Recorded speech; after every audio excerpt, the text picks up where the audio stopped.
Welcome to the Bentley Systems training course where we will show you how to model loads and generate load combinations in STAAD Pro Connect Edition. In this video, we're going to be focusing on the various different types of member loads that you can apply in STAAD Pro. We will now turn our attention to our sample model in STAAD Pro. The first thing we're going to do is make sure the loading page in the workflow page control area is selected. When this is selected, we're going to be able to find our load cases in the load and definition dialog. For this model, I'm going to be creating some member loads within the snow load category. So I'm first going to begin by selecting the snow load group. Then I'm going to go up to my ribbon toolbar, select the loading tab, and then the load items icon.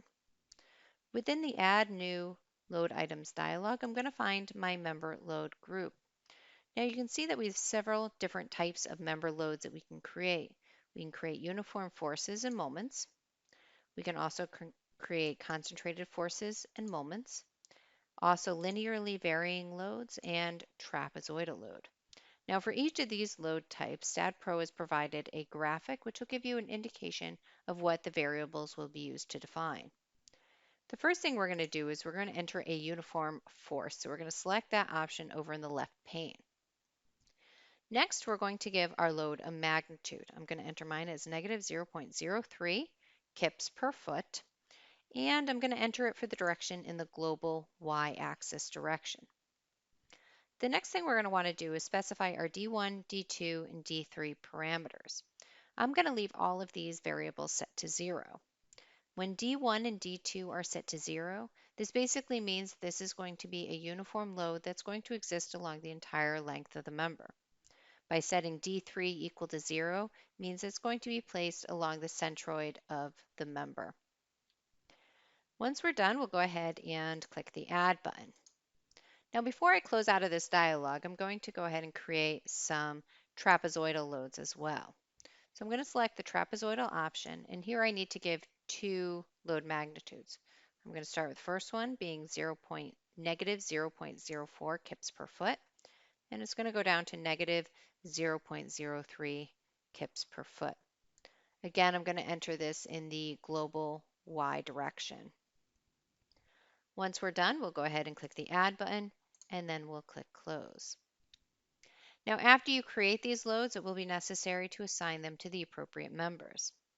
To do that, we're going to highlight our first load, and then we're going to select the members on our screen with our beams cursor.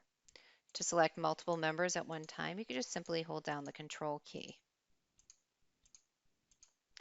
Once you've selected the members that this is appropriate for, we're going to come down to our assignment method, select the Assign to Selected Beams radio button, and then click on the Assign button. And we're going to confirm this operation by clicking Yes. Now, if you don't see your load arrows appearing on screen, make sure your View Load Diagrams icon is turned on. Let's go ahead and unselect everything and work on our trapezoidal load. So I'm going to highlight my trapezoidal load. Again, I'm going to hold down my Control key and select 3 additional members. Again, I'm going to assign to selected beams, and then we'll click the Assign button. Now that we've learned how to specify linearly varying loads and uniform loads for members, we're also going to take a look at hydrostatic member loads. Now our hydrostatic load is going to exist still in the snow load category. So let's go ahead and highlight that category, go up to our ribbon toolbar and click on the load items icon. We're going to come down to our member loads and we're going to find a hydrostatic option. Now this is used to specify loads due to hydrostatic pressure on one or more adjacent beams. The hydrostatic load will be converted to a trapezoidal loads on the beams, and the load is applied over the entire length of the member. This particular load type is especially useful if you have a member that's been segmented and you know the minimum and maximum amount of the trapezoidal load, but you haven't necessarily calculated the individual trapezoidal load for each member. So basically what we're going to do is we're going to let STAAD Pro interpolate that for us. Now this type of load requires you to make this selection at the time of specifying the load. So we can see here all of my variables are currently grayed out.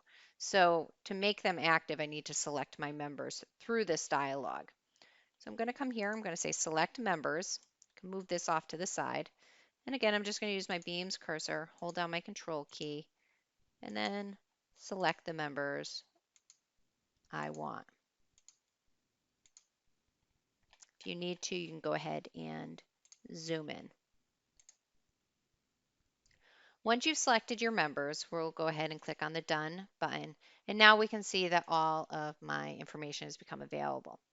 So here I'm going to enter my maximum as negative 0.08 kips per foot, my minimum negative 0.04 kips per foot.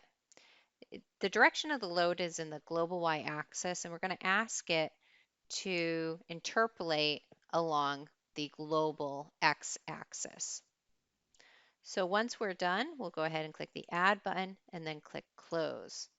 So let's see what basically the program created for us. And basically, let me zoom out again. And basically what the program was able to do is calculate an individual trapezoidal load on each of those members. So I don't have to specify them one at a time. If I have continuous members, I know the minimum and the maximum value of the load. I can use the hydrostatic load option to basically interpolate those values. And basically what it does is it just converts those to trapezoidal loads for me.